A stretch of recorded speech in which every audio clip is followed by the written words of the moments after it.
पाक यादगार की ज़ात बारी मसनवी मानवी में मौलाना रूम फरूने मौलाना बिस्मिल्लाह मसनवी शरीफ में फरमाते हैं,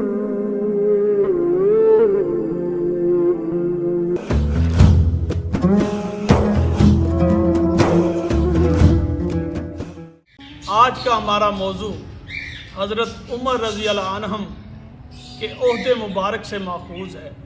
मौला रूम फरमाते हैं कि एक दफ़ा हज़रत उमर रज़ी अल्लाह अन्हुम के ज़माना में शहर भर में आग लग गई और आग ने आधे से ज़्यादा शहर को अपनी लपेट में ले लिया।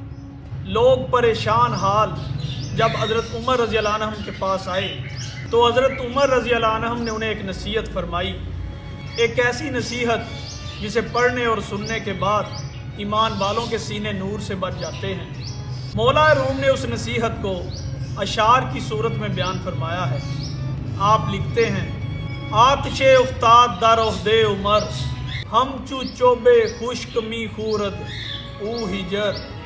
फरमाते हैं हज़रत उमर के ज़माना में आग लग गई जो पत्थरों को सूखी लकड़ी की तरह जला रही थी। दर फताद अंदर बनाओ खान हा तारद अंदर पीरो मुर्गे लान हा। फरमाते हैं तमीर शुदा घरों में आग लग गई, यहाँ तक कि परिंदों के घोंसलों और परों में जा लगी। आधे से ज़्यादा शहर उस आग से जल गया था और पानी का भी उस पर कुछ असर न हो रहा था।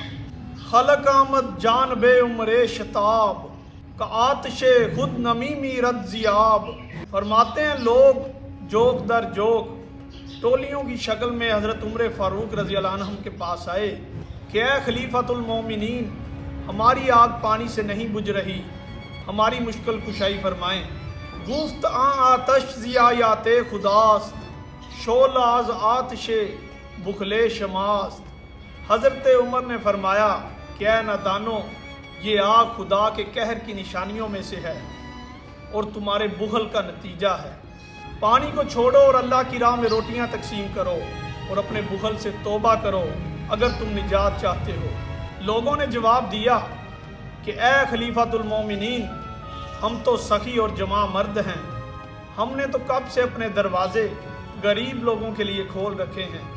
बहरे फ़ख्रो बहरे बूशो बहरे नाज निज बराए तरसो तकवा ओ नियाज। हज़रत उमर ने उन्हें जवाब दिया कि ए नादानो, ये सब तो तुम अपनी शान शौकत और फ़ख्र दिखाने के लिए कर रहे हो। तुम्हारे इस तमाम तार अमल में खौफे खुदा, परहेजगारी और न्याजमंदी कहाँ है।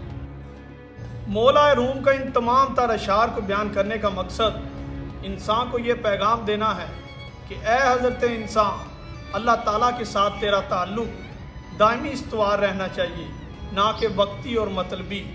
ऐसा ना हो कि तू उसी वक्त अल्लाह ताला के करीब जाए जब तुझ पर कोई मुसीबत आन पड़े।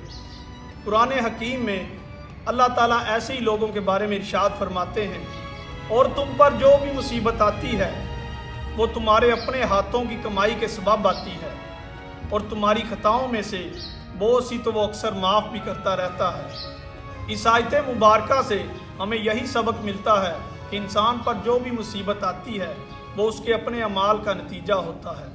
लिहाजा हमें चाहिए कि अपने रोज़मर्रा के अमाल का मुहासबा करते रहें और अल्लाह ताला के साथ अपना ताल्लुक़ खालिस्तन खुलूस की बुनियाद पर कायम करें, ना कि शक व शुबा और मतलब की बुनियाद पर।